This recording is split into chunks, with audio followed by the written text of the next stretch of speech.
अस्सलाम वालेकुम नाजरीन। मेरा नाम उमरज़ादा है और मैं SCTI में एज ए क्लिनिकल साइकोलॉजिस्ट काम कर रहा हूँ। पिछले जो हमारे वीडियो है उस पर हम बात की थी कि सोशो साइको सोशल असेसमेंट के बारे में, और आज हम बात करेंगे मेंटल स्टेट एग्जामिनेशन के बारे में कि असेसमेंट के बाद हमने एक पेशेंट के बारे में किस तरह एग्जामिनेट करना है, उसकी माइंड को और उसकी परसेप्शन और उसकी सारी चीज़ें हमने किस तरह डिक्लेयर करना है कि ये चीज़ें किस तरह है। ठीक है, तो मेंटल स्टेट एग्जामिनेशन में सबसे पहले हम अपियरेंस पे आते हैं। एक पेशेंट आता है, बैठता है आपके सामने एक कुर्सी पे, तो वो किस तरह रिलैक्स बैठता है या कोई डिस्टर्ब है या उसकी कोई बेजार है, ठीक है, या उसकी जो स्टाइल में बैठता है। बाज़ लोग रिलैक्स बैठते हैं, बाज़ लोग ज़रा डिस्टर्ब होते हैं, इरिटेट होते हैं, ठीक है। इसके अलावा बाज़ लोग स्टफ बैठते हैं, इस तरह कुर्सी में बैठते हैं कि वो जिस तरह अनवेलिंग होती है। तो आपने ये सारी चीज़ें अपने साथ नोट करना है कि उसकी पास्चर किस तरह थी। पास्चर उसकी जो सारी बॉडी लैंग्वेज है उसको कहते हैं। इसके अलावा उसकी जेस्चर को भी हमने नोट करना है कि जेस्चर में उसके हाथ पाँव की किस तरह वो इसकी नॉन वर्बल कम्युनिकेशन किस तरह थी, नहीं थी, उसके सर या हाथों को लहराने में।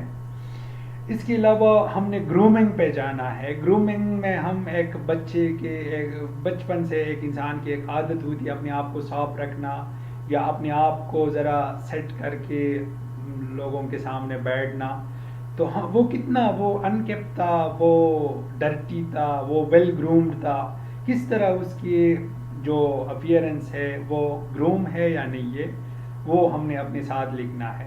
और स्पेशली जो मेंटल एलनेस की बीमार है वो आहिस्ता आहिस्ता एक चीज़ को खो बैठता है, वो हाइजेनिक कंडीशन, उसका भी हमने ख्याल रखना है। इसके अलावा अपियरेंस ऑफ एज, उसकी जो एज और हमें जो लगता है, एक पेशेंट हमारे सामने बैठा है, हम उसको परसीव कर देते हैं कि ये 30 साल का है, लेकिन पेशेंट कहता है कि मेरा उम्र 40 साल है या 25 साल है। तो हमने इसके देखना है कि ये अप्रोप्रिएट है, उसकी जो एज है उसके मुताबिक उसकी फिजिकल अपियरेंस है या नहीं है, appearance according to his age. इसके अलावा हमने उसकी क्लॉथिंग पे देखना है कि उसकी क्लॉथ डर्टी है, उसकी हाइजेनिक कंडीशन ठीक है, ठीक नहीं है, किस वजह से ठीक नहीं है, ज़रा उसकी गार्डियन से अगर हो सके पूछ सकते हैं। और उसकी जो अपने आप को नेट देखना, ठीक है या नहीं है, ये सारी चीज़ें हमने उसकी अपीयरेंस में आती है। उसकी अपीयरेंस के बाद हमने उसकी बिहेवियर पे ज़रा तवज्जो देनी है, इसकी मैनरिज्म के बारे में कि वो जब आप बात करते हैं कितना मानते हैं कितना मानती नहीं है, उसका रिएक्शन कैसे होता है, ठीक है। तो उससे हम उसकी मैनरिज्म चेक कर देते हैं कि वेल मैनर है, ठीक है, मैनरफुल है नहीं है। इसके अलावा उसकी साइकोमोटर बिहेवियर के बारे में हमने देखना है कि साइकोमोटर बिहेवियर, एक इंसान आपके साथ आंख लगा के बात कर देता है तो इसका मतलब ये है कि वो आपको पूरा जज करने की कोशिश कर रहा है, वर्बली और नॉन वर्बली वो आपको देख रहा, जज कर रहा है। तो एक पेशेंट जब साइकी पेशेंट है वो एक चीज़ को बैठता है, उसकी आई कंटेक्ट, इसकी आई कंटेक्ट है या नहीं है, वो साइकोमोटर बिहेवियर में आते हैं। इसके अलावा एक पेशेंट की कोऑर्डिनेशन कैसे है, उसकी माइंड बॉडी कोऑर्डिनेशन कैसे है, ठीक है, एक काम उसकी सोच में वो करने की कोशिश कर रहा है तो उसकी बॉडी उसकी माइंड के साथ कितना दे देते हैं। हम आम तौर पे एक पैच एक पेशेंट को दे देता हूँ कि उसको फोल्ड करो, 2 बार 3 बार फोल्ड करके दोबारा खोलो और मुझे दे दे। उसकी माइंड में ये चीज़ है कि हमने फेज को फोल्ड करना है, फोल्ड उसकी जो उंगलियां है वो कब कपाता है, नहीं कब कपाता, किस तरह उसको फोल्ड कर देते, उसको हम उसकी कोऑर्डिनेशन के बारे में हम उस देखते हैं।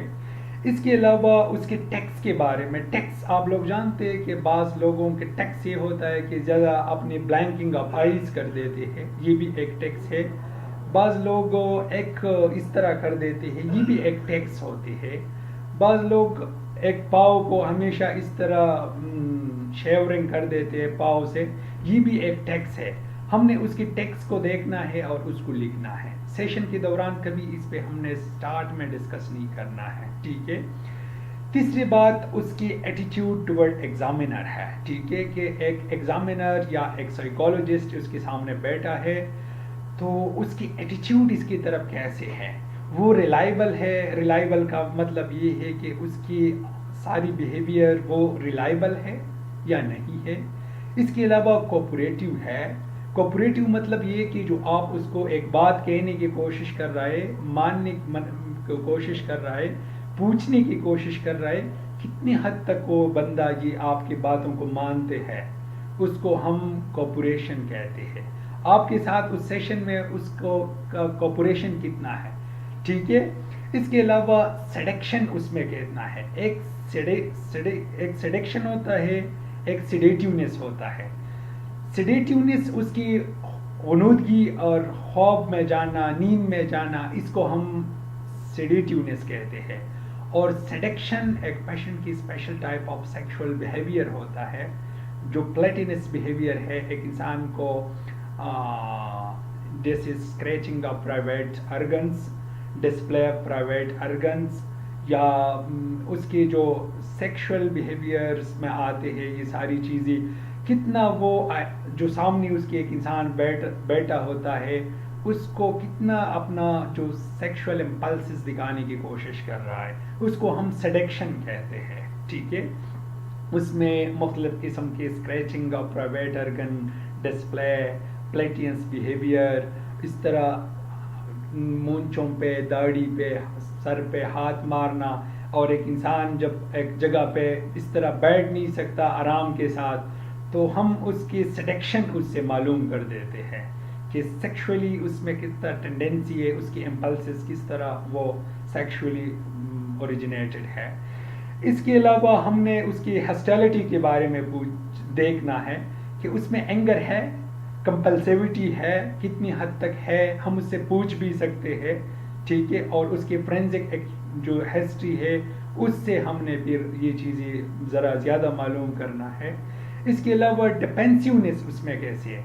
एक इंसान है, आप उससे एक बात पूछते हैं, आपको जवाब नहीं दे देता और वो बातों को गोल मिला के आपको इस तरह पेश कर देते हैं और उसमें रेजिस्टेंस पेश कर देते। आप एक चीज़ के बारे में पूछना चाहते हैं, वो बीच में कोई और चीज़ लेके आता है और वो जो आप पूछना चाहते हैं उसको ज़रा अवॉइड कर देते हैं। उसको डिफेंसिवनेस और मैनिपुलेशन कहते हैं। वो कितना मैनिपुलेटेड है और अपनी बात आपसे शेयर नहीं कर सकते, नहीं करते, डिफेंसिव है, तो वो चीज़ आपने अपने साथ रखना है। इसके बाद हमने कॉग्निशन और सेंसोरियम के बारे में हमने देखना है कि एक पेशेंट कितना इसकी लेथर्जी उस एक्टिव है या ड्राउजी है। इसके अलावा स्लेपी है या एक्टिव है या अलर्ट है, इस हमने ये चीज़ें नोट करना है कि आपकी सवाल के जवाब कितना वो बेदारी से दे देता है। इसके अलावा आप जो बात करते कितना जल्दी वो समझ पाता है। इसके बाद हमने ओरिएंटेशन को देखना है। ओरिएंटेशन में हमने प्लेस, पर्सन और टाइम के बारे में कि आपके सामने जो लोग हैं वो क्या करते हैं, ये कौन लोग हैं, इसको हम पर्सन कहते हैं। अगर वो कहते हैं कि ये लोग ये है और ये करते हैं, ठीक जवाब देते, तो इसका मतलब ये कि ये वेल ओरिएंटेड है। अगर पूरा जवाब नहीं दे देता, सेटिस्फैक्ट्री जवाब दे देता है, तो हम ओरिएंटेड उसके सामने लिख देते हैं।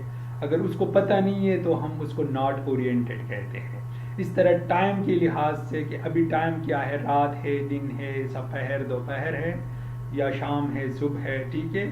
अगर उसको पता है तो हम वेल ओरिएंटेड कहते हैं, अगर उसको पता नहीं है तो हम नॉट ओरिएंटेड कहते हैं।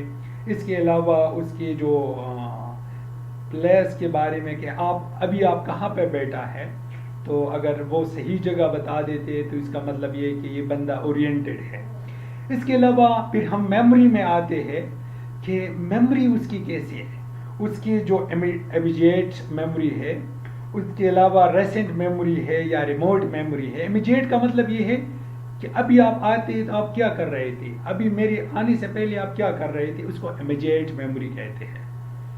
इसके अलावा उसकी जो रेसेंट मेमोरी है, उसको हम कल रात को आपने क्या खाया था, ठीक है, किसके साथ आप बैठे थे, रात को आप ने कहाँ पे नमाज पढ़ी, एट्सेट्रा। इस तरह से हम उसकी जो रेसेंट मेमोरी है उसके बारे में पूछते हैं। और रिमोट मेमोरी सालों पहले कि आपने प्राइमरी कहाँ से पढ़ा, कौन सा टीचर आपके फेवरेट था, कौन से गेम आप खेलते थे, आपको कोई वाकया याद है जो आपने कभी एक गेम को हारा था, जीता था। हम उसकी जो मेमोरी है उसके बारे, अगर मेमोरी के बारे में पता है तो हम इंटैक्ट लिख देते हैं, या वेल इंटैक्ट लिखते हैं, या नॉट इंटैक्ट लिखते हैं। इसके बाद हम एक और चीज़ पे आते हैं, उसको हम अटेंशन कहते हैं। और अटेंशन उसकी ये है कि उसकी सेशन के दौरान उसकी कंसंट्रेशन कैसे है, वो पे अटेंशन टू एग्जामिनर दे देता है अटेंशन एग्जामिनर को या नहीं दे देता। इसके अलावा हमने उसकी कॉग्निटिव एबिलिटी को चेक करना है। कॉग्निटिव एबिलिटी को हमने उसकी रीडिंग और राइटिंग से, इसके अलावा डिफरेंशिएशन के, आमतौर पे हम पेशेंट पे डिपेंड करते हैं। ज़रा वो पेशेंट सेटिस्फैक्ट्री पेशेंट है तो हमने बॉल पेन और पेंसिल उसके सामने करके हमने बताना है कि हाँ ये बॉल पेन है, ये क्या है, वो कहते हैं बॉल पेन और पेंसिल है, तो इन दोनों में फ़र्क क्या है, ठीक है। इसकी उसको हम कॉग्निशन, और इसके अलावा कम्युनिकेशन की स्किल्स हम देखकर उसकी कॉग्निशन पे फैसला कर सकते हैं। इसके अलावा उसकी स्पेशल एबिलिटी के बारे में, स्पेशल एबिलिटी के वो एक चीज़ से थर्ड डायमेंशन दिखा सकता है। फॉर एग्जांपल वो जो उसकी जो दो एंगल आप उसको बताएंगे तो तीसरा एंगल या थर्ड डायमेंशन वो उसकी सोच में है या नहीं है, ठीक है। एक दो बातें बताऊंगी कि जिससे तीसरी बात का अंदाज़ा लग सकता है, तो इसको एक तीसरी बात याद है या नहीं है, कितना वो अवेयर है उससे। इसके अलावा एब्स्ट्रैक्ट एबिलिटी उसके हम देख लेते हैं, और इसके अलावा उसकी जो आंसर है उसकी लॉजिक हमने देखने के, वो जो आंसर दे देता है वो लॉजिक में दे देता है या लॉजिक में नहीं दे देता। इसके बाद हमने इसकी स्पीच पे आना है।